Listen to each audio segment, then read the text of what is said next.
Why do we stumble and fall into the same stupid things that you've stumbled into for maybe the entirety of your Christian walk? I want to show you the answer. He returned to the Talmudim and found them sleeping.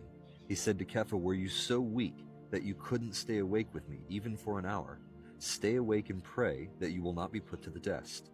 The spirit indeed is eager, but human nature is weak." I want you to think about this for a minute. Peter had just spent 3 years side by side, day by day with Jesus. Peter watched Jesus calm storms. He watched Jesus heal people, causing their hands to stretch out, the lame walk, the blind see. Peter witnessed more of God's power than any of us likely will ever have the opportunity to witness in our lives. He knew Jesus face to face, in person. We know Jesus by the Spirit, but Peter broke bread with him for 3 years up until that moment.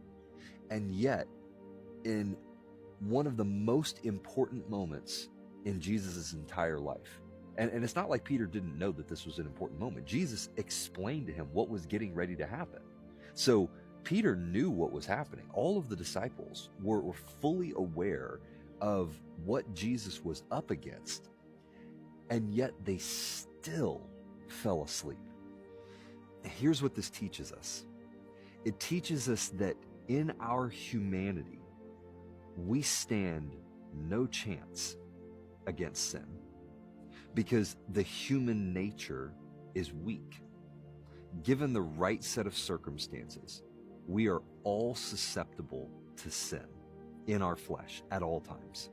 It is only by continually staying in connection with Jesus, continually retaining the awareness that in our flesh, we can do nothing to please God.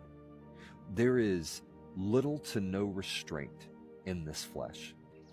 And it is only by what the Spirit empowers us to do that we have any hope of overcoming sin in this mortal body.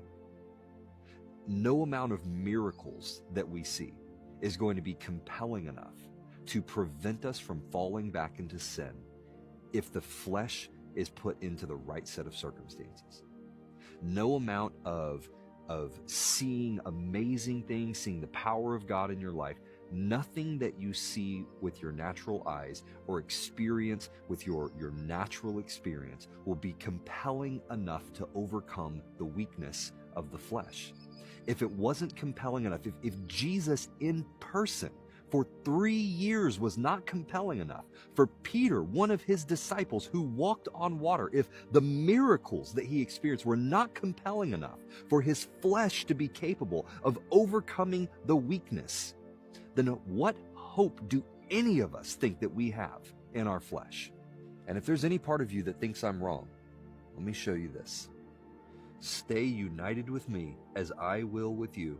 For just as the branch can't put forth fruit by itself apart from the vine, so you can't bear fruit apart from me. I am the vine and you are the branches. Those who stay united with me and I with them are the ones who bear much fruit, because apart from me, you can't do a thing. The fruit of the Spirit is love, joy, peace, patience, kindness, goodness, faithfulness, gentleness, and self-control. What hope do you think you have of having self-control of your own accord? Jesus says that it is only by staying in connection, in union with Him, that we are able to do a thing, particularly to bear fruit. And one of the fruits of the Spirit is self-control.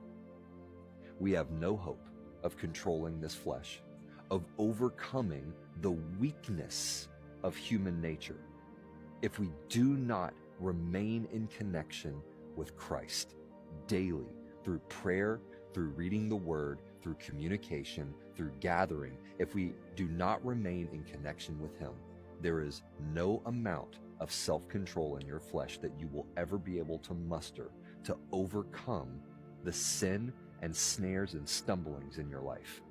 But if we remain in connection with Him, if we remain in union with Him, He says that we will bear much fruit.